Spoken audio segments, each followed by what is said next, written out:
Timóteo, capítulo de número 3, versos do 10 ao 13. Diz assim a palavra do Senhor: Tu, porém, tens seguido de perto o meu ensino, procedimento, propósito, fé, longanimidade, amor, perseverança. As minhas perseguições e os meus sofrimentos, quais me aconteceram em Antioquia, Icônio e Listra, que variadas perseguições tenho suportado. De todas, entretanto, me livrou o Senhor. Ora, todos quantos querem viver piedosamente em Cristo Jesus serão perseguidos, mas os homens perversos e impostores irão de mal a pior, enganando e sendo enganados. Ó Deus, em nome de Jesus, fala conosco nessa tarde pela Tua palavra, a qual foi proclamada, agora estarei pregando-a. Eu peço, Senhor, que em nome de Jesus, Teu Filho, fala conosco e nos abençoe para a glória e louvor do nome do Senhor Jesus. Assim eu oro e rendo glórias ao Teu nome, em nome de Jesus.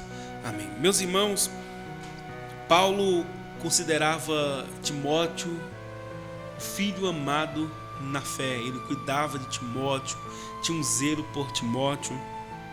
E quando ele escrevendo a sua segunda carta, ele vai, já no capítulo 3, no verso 10, ele vai elogiar Timóteo por algumas atitudes de Timóteo, e na sequência ele dá algumas advertências em relação às perseguições que todo servo de Deus passa.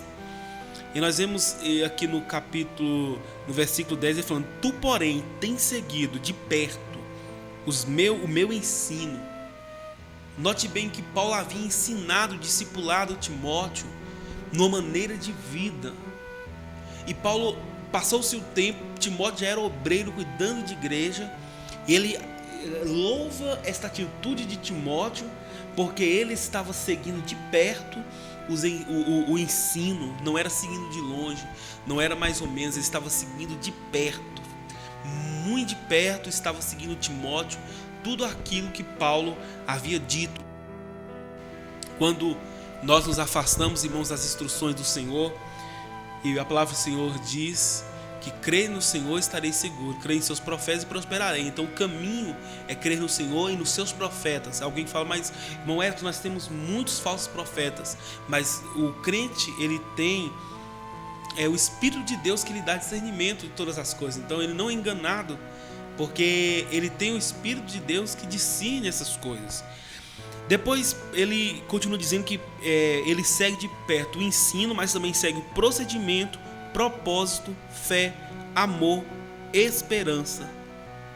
Veja bem que Timóteo, ele não apenas seguia o Paulo naquilo que ele dizia, mas dizia, seguia nos procedimentos que Paulo tinha, no propósito que Paulo tinha, a fé que Paulo tinha, na longanimidade, no amor e na esperança. Está faltando, irmãos, nós estamos dessa maneira seguindo a palavra de Deus. O nosso líder fala uma coisa, a gente, como dizia meu avô que já dorme, o Senhor quebra pau nos ouvidos e faz totalmente diferente. Nós temos que seguir o ensino, o procedimento, o propósito, a fé, a longanimidade, o amor, a esperança, mas ele continua: as minhas provas, perseguições e os meus sofrimentos. Não pense você que você vindo para o Evangelho, ou você que já está no Evangelho, que sua vida vai ser um mar de rosa. Jesus advertiu seus discípulos que no mundo vós tereis perseguições, aflições. Uma palavra diz: tende coragem, outra diz: tende bom ânimo, porque eu venci o mundo já está vencido. E como Cristo venceu o mundo, nós podemos vencer o mundanismo. Mas aí o segredo, irmão, está em estar com o Senhor. O salmista, ele vai falar: olha, se não for o Senhor que estivera conosco, ora, diga Israel, nós já tínhamos sido submergidos por águas, já havido sido devorados vivos. Porque Paulo falou assim: olha, eu tenho passado por suportado muitas perseguições, de todas, entretanto, o Senhor me livrou. Meu irmão, Jesus não vai te livrar de você passar por perseguições, Ele vai te livrar na perseguição. De você que está disposto a fazer a obra de Deus, prepare o seu couro como couro de jacaré, para você sofrer as perseguições que vêm.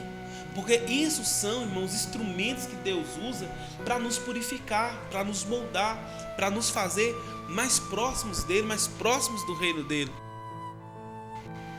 E ele continua dizendo que o seguinte: todos os que querem viver piedosamente em Cristo Jesus serão perseguidos.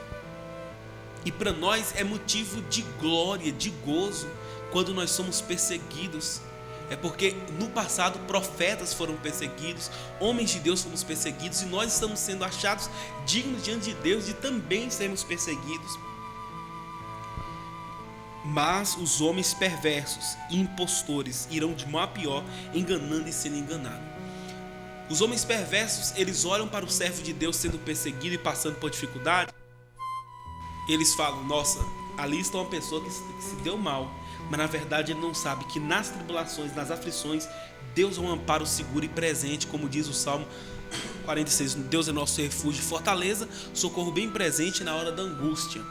Então as perseguições realmente vêm, irmãos, as pedradas vêm, as calúnias vêm, mas só que quem está mal são aqueles, os perversos que estão indo de mal a pior, enganando e sendo enganados. Então nós temos que pedir, irmãos, a graça de Deus de nós sermos perseguidos e de nós não sermos perversos, porque esses estão, além de estar enganando, estão sendo enganados a eles mesmos, porque eles acham que vai tudo bem, que eles têm a aprovação de Deus, porque não passam por dificuldades, porque não passam por lutas. Mas Deus, irmãos, ele não está preocupado com o nosso bem-estar nessa terra.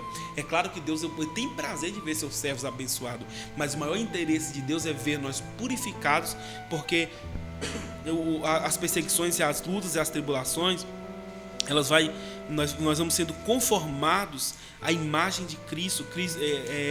Nós vamos sendo levados, irmãos, a nos parecer com Cristo. Nós somos afeiçoados. O que é? Quando a gente fala de feição, a gente diz: nossa, o Joãozinho tem a cara, tem a feição do pai dele. Está dizendo que a pessoa tem a aparência do pai. Então quando nós vamos afeiçoando a Cristo, nós vamos criando a aparência. É claro que não é física, é uma aparência do nosso proceder. E a palavra do Senhor vai dizer para nós o seguinte: quem nos separará do amor de Cristo? Será tribulação, ou angústia, ou perseguição, ou fome, ou nudez, ou perigo, ou espada, como está escrito: por amor de ti somos entregues à morte todo dia, o dia todo. Fomos considerados como ovelhas para o matador. Em todas as coisas, porém, somos mais que vencedores por meio daquele que nos amou. Porque estou bem certo de que nem a morte, nem a vida, nem os anjos, nem os principados, nem as coisas do presente, nem do porvir, nem os poderes, nem a altura, nem a profundidade, nem qualquer outra coisa poderá separar-nos do amor de Deus que está em Cristo Jesus. Então quer dizer, irmãos, nós estamos sendo feito a imagem de Cristo. Porque no versículo 29 ele fala assim: porque aos que de antemão conheceu também os predestinou para serem conformes à imagem de seu Filho, a fim de que ele seja o primogênito entre muitos irmãos. Então o bem de Deus que ele fala no versículo anterior, que todas as coisas cooperam, eles cooperam, irmão, não é para nós viver uma vida luxuosa, cooperam para nós nos afeiçoarmos, para nós nos conformar à imagem de Cristo, nos amoldar a imagem de Cristo. Imagina que Cristo seja um molde e nós sejamos o barro, né, que a gente tanto fala na mão do oleiro, e que nós vamos sendo moldados à medida em que nós vamos passando pelas perseguições, e no meio dessas perseguições Deus nos livra e vai nos dando vitória, e nós vamos sendo conformados à imagem de Cristo. Então essa palavra que eu deixo para você que está passando por tribulações, não se preocupe, levante suas mãos e dê glórias a Deus, porque você está sendo digno de sofrer por causa do reino de Deus. A palavra do Senhor vai dizer, irmãos amados, que uma vez um dos discípulos, acho que foi Pedro, não sei se foi João também, levou uma surra e eles saíram dando glórias a Deus, porque foram achados dignos de apanhar por causa do reino de Deus. Jesus mesmo no Sermão do Monte, no Mateus capítulo 5, versículo 11, ele fala: bem-aventurados sois vós quando por minha causa vos injuriarem e vos perseguirem e, mentindo, disserem todo mal contra vós. Regozijai-vos e exultai, porque é grande o vosso galardão nos céus, pois assim perseguiram aos profetas que vieram antes de vós. Então, o negócio, irmãos, não está em ter uma vida plena, né? Aqui não, o negócio está em nós estarmos no centro da vontade de Deus. Eu tenho uma certeza plena, convicção, que quem está no centro da vontade de Deus incomoda o mundo e as perseguições. Que Deus te abençoe em Cristo Jesus. E assim, a minha oração é que nós sejamos amoldados à imagem de Cristo e não à imagem desse mundo pecaminoso.